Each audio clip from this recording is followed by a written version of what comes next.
Assalamualaikum dan selamat sejahtera. Kali ini kita akan belajar tentang bahan pencuci iaitu 5.2 untuk bab 5, Kimia, Konsumer dan Industri. Untuk standard pembelajaran pada hari ini, diharapkan murid dapat memediakan sabun dan deterjen. Kita nak tengok apa itu sabun, apa itu deterjen. Yang kedua, menguraikan proses penyediaan sabun. Yang ketiga, membandingkan tindakan pencucian sabun dan deterjen. Untuk yang pertama sekali, pelajar kena belajar tentang sabun. Kita nak tengok apa itu sabun, apa itu deterjen. Jadi yang pertama, apakah sabun? Sabun ni maksud dia adalah garam natrium atau kalium bagi asid lemak. Di mana dia sebenarnya berasal daripada asid lemak. Contoh kita ada natrium atau kalium yang digunakan. Di mana sabun ni dihasilkan daripada tindak balas peneutralan antara asid lemak dan juga alkali. Asid lemak dan juga alkali contohnya seperti natrium hidroksida. Jadi sabun ni sebenarnya garam yang terhasil iaitu garam natrium atau garam kalium bagi asid lemak lah. Tindak balas peneutralan antara asid lemak iaitu asid karboksilik yang berantai panjang asid lemak ni. Kita dah belajar sebelum ni. Dan dia dengan tindak balas antara alkali lah, sama ada natrium hidroksida ataupun kalium hidroksida. Jadi untuk formula AM, jika asid lemak bertindak balas dengan natrium hidroksida, kita akan dapat sabun iaitu RCOO. R ni rantai panjang rantai panjang. Di mana COO ni dia punya negatif ion dan juga yang ni adalah natrium, ion natrium. Kita kata garam natrium. Atau untuk garam kalium RCOOK lah. Untuk garam natrium. R ni apa? R ni adalah kumpulan alkil berantai panjang. Di mana dia dia mengandungi sekurang-kurangnya 8 atom karbon dan biasanya lah dia rantai panjang ni 12 hingga 20 lah atom karbon. Sama ada tepu ataupun tidak tepu. Jadi contoh di sini kita ada contoh sabun iaitu natrium laurat. Natrium ni maknanya garam natrium lah, daripada garam natrium. Yang kedua natrium palmitat. Ni formula dia. Jika pelajar lihat di sini, inilah R-nya. Ni R. Ini adalah R. Kemudian kita ada COO. Bercas negatif combine dengan natrium ion positif. So dapat formula seperti inilah. Dan ini. Jadi ni dapat untuk natrium laurat ni dia daripada asid lemak iaitu asid laurik. Manakala natrium palmitat pula adalah daripada asid palmitik. Kita nak balas asid lemak ini dengan alkali. Jadi asid laurik ni sumbernya kita dapat daripada minyak kelapa. Manakala asid palmitik ni sumber daripada minyak sawit. Ini adalah contoh formula struktur natrium palmitat. Jika dilihat di sini, rantai R ni, R adalah rantai karbon yang sangat panjang. Jadi ini adalah rantai karbon tersebut. Rantai ni sangat panjang saja. Ini adalah struktur untuk sabun contoh natrium palmitat. Seterusnya kita lihat apa itu deterjen. Kalau tadi sabun, deterjen sebenarnya adalah bahan pencuci juga. Kedua-dua sabun dan deterjen ni bahan pencuci. Cuma yang membezakan deterjen ni adalah bahan pencuci yang bukan sabun. Jadi kat sini apa maksud deterjen? Deterjen ni adalah garam natrium bagi asid sulfonik. Kalau tadi untuk sabun tadi garam natrium atau kalium untuk asid lemak. Tapi ini deterjen ni dia adalah garam natrium daripada asid sulfonik. Maknanya kita nak dapatkan deterjen ni kita gunakan asid sulfonik. Jadi contoh asid sulfonik yang digunakan ada dua lah.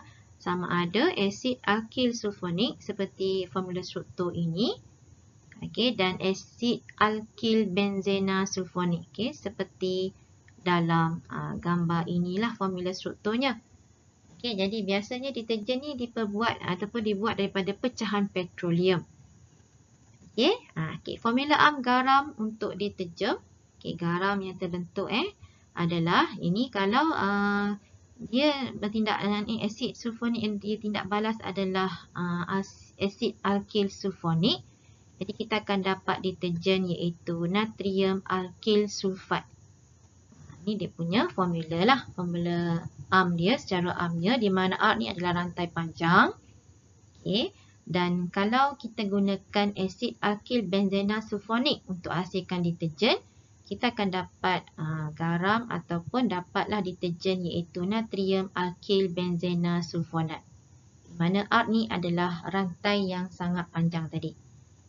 Okey. Jadi untuk contoh deterjen, sebenarnya deterjen ni kalau kita nak bezakan dengan sabun, deterjen ni banyak digunakan untuk seperti pencuci baju dalam bentuk cecair ataupun sabun basuh baju dalam bentuk serbuk. Itu yang paling mudah lah untuk kita nak bezakan deterjen dengan sabun.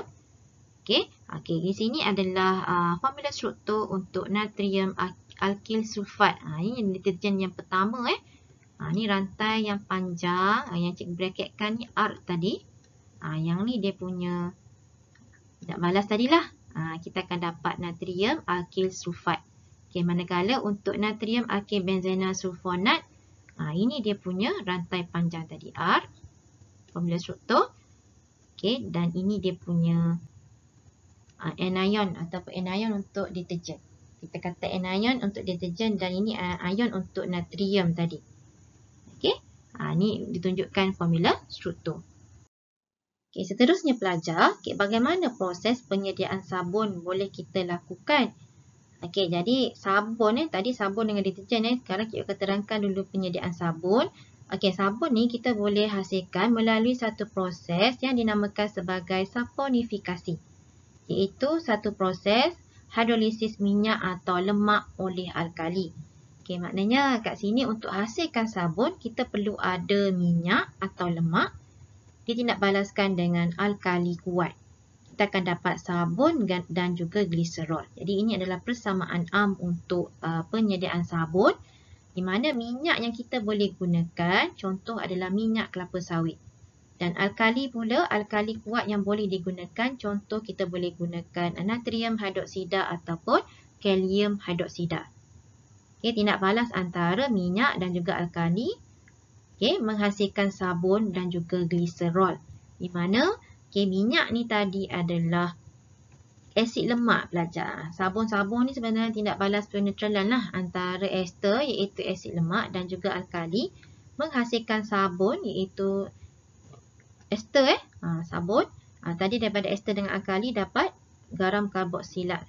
Melalui tindak balas ester iaitu asid lemak dan juga alkali. So kita akan dapat sabun dan gliserol pelajar. Apa kaedah dia nak hasilkan sabun ni macam mana? Minyak tadi perlulah dipanaskan dengan natrium hidroksida pekat untuk kita hasilkan sabun dan gliserol. Dan bila kita dapat sabun tu kita akan mendapkan dengan campuran garam natrium klorida semasa tindak balas. Jadi ini adalah persamaan untuk formula struktur iaitu tindak balas saponifikasi. Ini adalah minyak tadi pelajar. Minyak. Kita tindak balaskan. Ini minyak daripada asid lemak lah. Asid lemak tindak balaskan dengan alkali. Kita akan dapat sabun dan juga gliserol. Jadi ini adalah gliserol. Ini adalah struktur untuk sabun. Di mana R adalah rantai panjang. Ini adalah anion untuk sabun. Dan ini adalah ion natrium. Ini contoh formula struktur untuk bagaimana sabun dihasilkan. Ini adalah secara detail bagaimana eksperimen penyediaan sabun kita boleh lakukan dalam makmal. Jadi bahan yang diperlukan adalah natrium hidroksida, larutan natrium hidroksida dengan kepekatan 6 mol desimeter padu. Dipekatlah. Dan minyak kelapa sawit, natrium klorida, air. Jadi prosedur yang pertama, sukat 10 cm padu minyak kelapa sawit masukkan dalam bikar. So, kita ada bikar, masukkan minyak kelapa sawit lah sebanyak 10 cm padu. Kemudian kita tambahkan perlahan-lahan natrium hidroksida pekat tadi sebanyak 25 cm padu. Tambahkan. Kemudian kita panaskan campuran tadi, minyak dengan natrium hidroksida tu sehingga mendidih dan kacau dengan rot kaca. Okey, kacau dengan rot kaca. Kemudian kita biarkan lagi mendidih selama 10 minit. Kemudian bolehlah ditambah dengan air suling 50 cm padu dan 3 spatula serbuk natrium klorida. Didihkan lagi selama 5 minit. Kemudian sejukkan. Okey, turas sabun dan basuh dengan air suling dan kita akan dapat sabun tersebut dengan keringkan di antara dua kertas turas. Jadi di sini, kenapa nak kena tambah natrium hidroksida? Okey, natrium hidroksida pekat ni kita tambah untuk memecahkan minyak kepada gliserol dan asid lemak. Okey, kita nak pecahkan punya minyak tadi. Okey, minyak kepada gliserol. Okey, dan kita nak meneutralkan asid lemak. Okey, untuk kita neutralkan asid lemak. Okey, manakala kenapa garam ataupun natrium klorida ditambah tadi sebanyak 3 spatula? Okey, tujuan kita tambah natrium klorida ni untuk mengurangkan keterlarutan sabun. Maknanya kita nak dapatkan pepejal lah, sabun dalam bentuk pepejal untuk mendapkan sabun tersebut. So kita akan dapat sabun tu dalam keadaan pepejal lah berbanding dengan dia larut dalam air. Okay, seterusnya, bagaimana pula deterjen kita boleh sediakan penyediaan deterjen. Okay, di mana kita tahu deterjen ni dibuat daripada pecahan petroleum dan asid sulfurik. Jadi kita boleh hasilkan deterjen. Okay, penyediaan deterjen ni dihasilkan melalui dua proses. Okay, yang pertama, pensulfonan atau pensulfatan. Dan yang kedua adalah proses peneutralan. Jadi tadi kita ada dua jenis deterjen. Okay, yang pertama, bagaimana nak sediakan deterjen iaitu natrium alkyl benzena sulfonat. Jadi proses yang pertama adalah pensulfonan alkyl benzena. Okay, pensulfonan alkyl benzena kita lalui proses ini dulu di mana alkyl benzena bertindak balas dengan asid sulfurik pekat. Okey, ni kita ada alkyl benzena, formula struktur untuk alkyl benzena. Kemudian kita tindak balaskan dengan asid sulfurik pekat. So, kita akan dapat asid alkyl benzena sulfonik dan air. Okey, di mana air disingkirkan di sini pelajar. Okey, seterusnya proses kedua, kita nak neutralkan dia. Okey, peneutralan. Jadi, hasil tadi, asid alkyl benzena sulfonik, kita akan neutralkan dengan tambahkan dengan alkali lah, iaitu natrium hidroksida. Okay, jadi di sini kita akan dapati hasil yang terbentuk adalah deterjen iaitu natrium alkyl benzena sulfonat dan juga air. Okay, manakala untuk penyediaan deterjen iaitu natrium alkyl sulfat, jadi proses ada dua lah. Okay, iaitu yang pertama pensulfatan alkohol. Okay, kita ada alkohol rantai panjang. Tindak balas yang pertama, proses pertama ni alkohol dengan rantai yang panjang ni alkohol Okey, rantai panjang ni R. Okey, kita tindak balaskan dengan sulfurik pekat, asid sulfurik pekat juga. Jadi, kita akan dapati hasil terbentuk adalah alkyl hidrogen sulfat dan air. Okey, kemudian proses kedua kita neutralkan alkyl hidrogen sulfat ini. Okey, ini alkyl hidrogen sulfat. Kita neutralkan dengan tambahkan dia dengan larutan natrium hidroksida lah. Jadi, kita akan dapat garam ataupun deterjen yang terbentuk adalah natrium alkyl sulfat. Okey, ni dia punya rantai panjang ni pelajar. Okey, dan juga air. Okey, seterusnya mari kita lihat bagaimanakah tindakan pencucian sabun dan juga deterjen. Okey, sebenarnya tindakan pencucian kedua-dua adalah sama. Okey, cuma bezanya mungkin dari segi keberkesanan lah. Kita akan lihat nanti. Jadi, sabun dan deterjen ni merupakan ejen pengemulsi. Di mana kerana molekul sabun dan deterjen ni dia dapat larut dalam minyak atau grease dan juga air. Jadi kita kata dia merupakan ejen pengemulsi. Jadi di sini disertakan struktur ringkas anion anion sabun atau anion deterjen di mana kita ada dua bahagian pelajar. Okey, nanti kita akan lihat satu persatu. Okey, jika dilihat di sini ada dua bahagian. Bahagian macam eco ni kita namakan sebagai hidrofobik. Di mana yang bahagian eco ni sebenarnya adalah R tadi pelajar. Ini adalah anion yang ion bercas negatif untuk sabun dan deterjen. Kerana bila sabun larut dalam air, molekul sabun deterjen akan bercerai. Jadi kita akan dapat positif ion iaitu sama ada natrium ion atau kalium dan juga anion lah, ion negatif untuk sabun dan deterjen. Okey, jadi di sini kita nak tengok struktur untuk anion. Jadi anion kita wakilkan secara ringkas seperti ini. Okey, bahagian belakang ni adalah rantai karbon panjang iaitu art. Kita namakan dia hidrofobik. Okey, hydro ni air, fobik ni fobia. Jadi dekat sini sebenarnya dia tidak suka air. Bahagian ini tidak suka air, bahagian ekor macam ekor tidak suka air. So dia sebenarnya larut dalam minyak dan gris. Bila tak suka air, jadi bahagian ini akan larut dalam minyak dan gris. Okay, manakala bahagian macam kepala ni pelajar adalah yang membawa ion negatif untuk anion sabun dan juga deterjen. Jadi bahagian macam kepala ni kita kata hidrofilik. Okey, hydro air, filik adalah suka. Dia suka air, jadi dia larut dalam air. Itu konsep yang pelajar kena fahamkan. Okey, jadi di sini untuk persamaan arm, jadi tahu sabun ni bila kita larutkan dalam air akan dapat anion sabun lah. Okay, negatif ion untuk sabun dan natrium. Jadi tindakan pencucian tadi akan melibatkan anion sabun pelajar.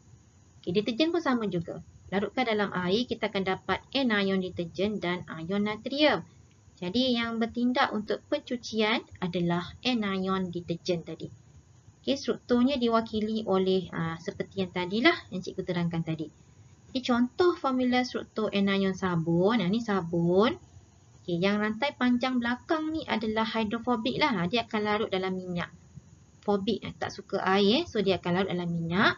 Manakala bahagian kepala ni atau depan yang ada membawa negatif ni adalah hidrofilik. Okay, dia akan suka air. So dia larut dalam air.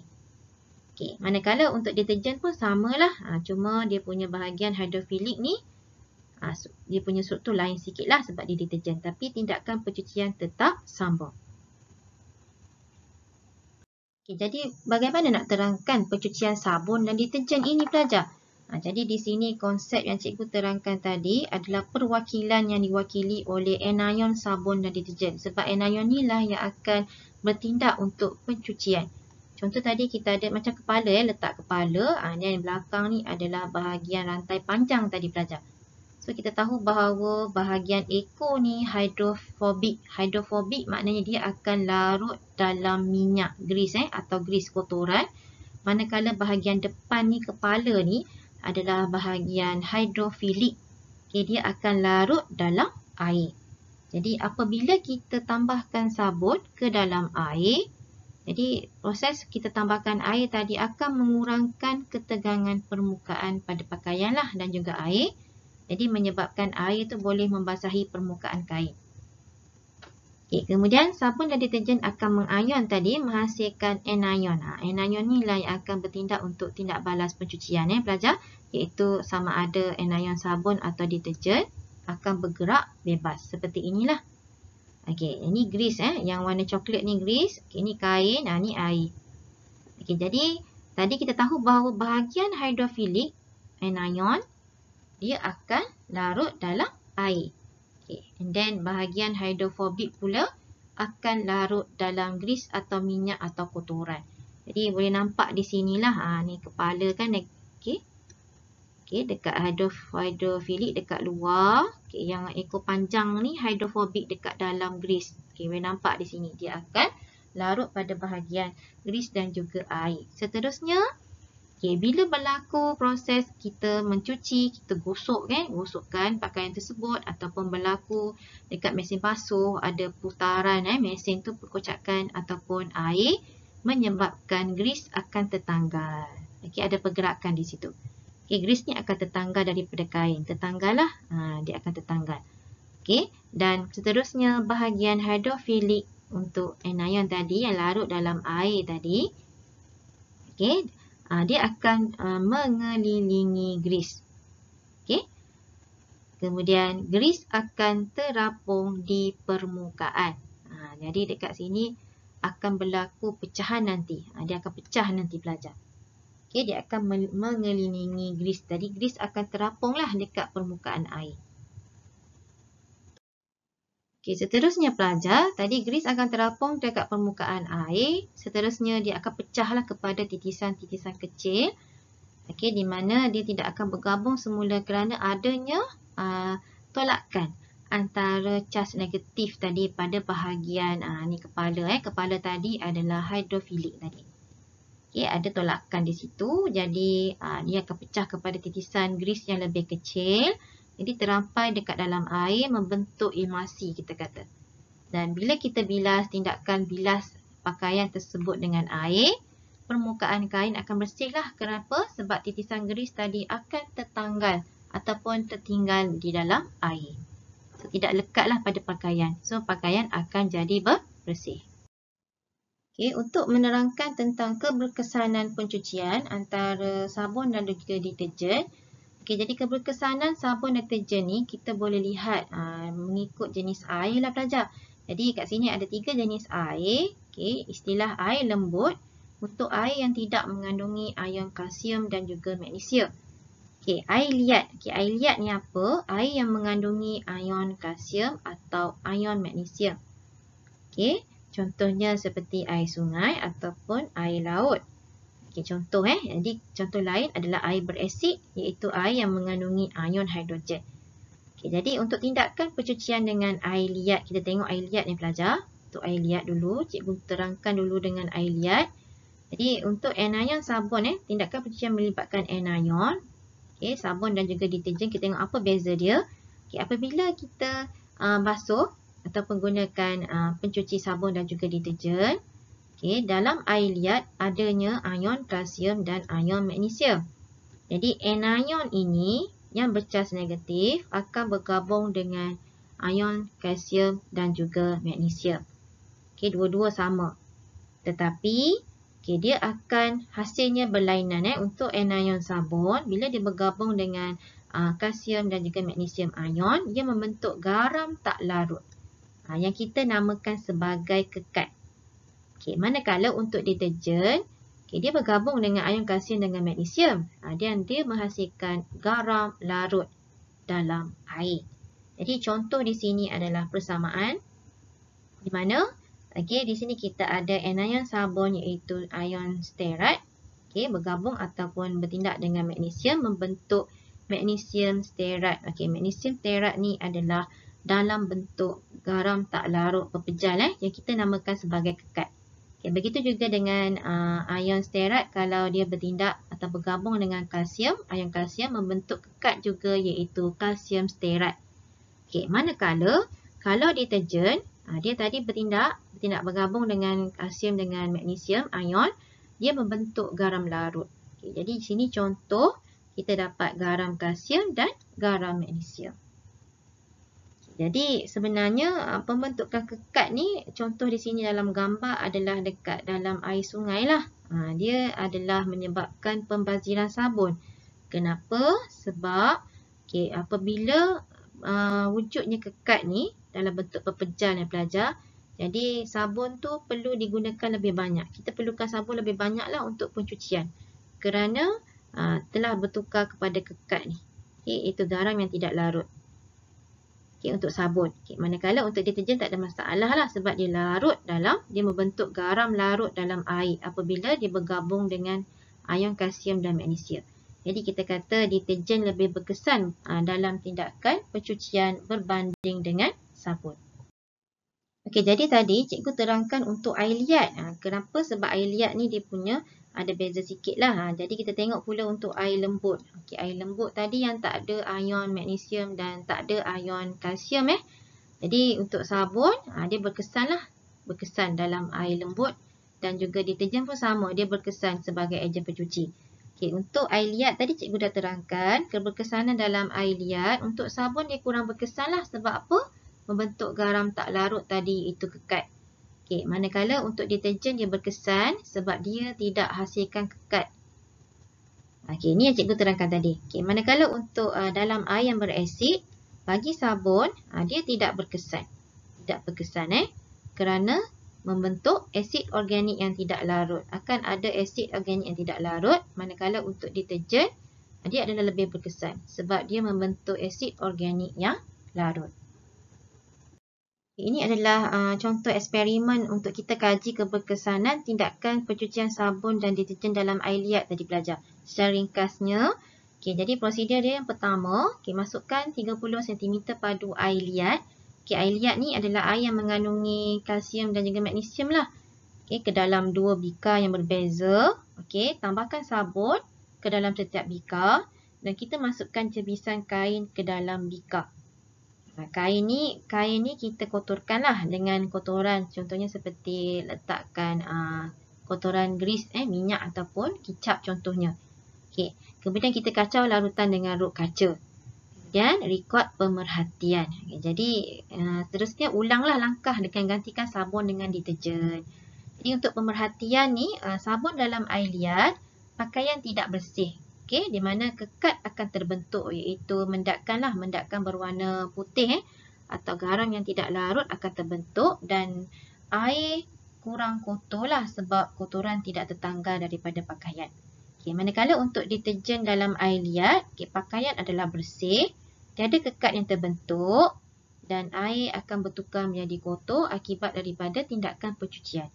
Jadi kesimpulannya kita kata deterjen ni membersihkan kotoran lebih berkesan lah berbanding sabun. Jadi ini adalah perbandingan antara sabun dan deterjen. Secara ringkasnya, sumber untuk sabun ada daripada sumber semula jadi. Contoh seperti lemak haiwan atau minyak sayuran. Manakala deterjen ni diperbuat daripada sumber sintetik lah, daripada pecahan petroleum. Untuk tadi dalam air liat dia ada membentuk kekat untuk sabun. Manakala deterjen tidak membentuk kekat dalam air liat. Keberkesanan untuk sabun hanya berkesan dalam air lembut sahaja. Manakala untuk deterjen kita kata dia berkesan dalam air lembut dan juga air liat. Untuk kesan terhadap alam sekitar, bagi sabun, dia adalah terbiodegrasi. Dia tidak menyebabkan pencemaran. Tetapi untuk deterjen, dia tidak terbiodegrasi. Jadi, ini menyebabkan pencemaran air dan boleh membunuh hidupan akuatik. Seterusnya untuk deterjen, dalam deterjen ada ditambahkan bahan lain yang pelajar. Bahan lain yang ditambahkan untuk memberikan lebih keberkesanan. Contohnya kita tengok yang pertama, enzim biologi dimasukkan ke dalam deterjen.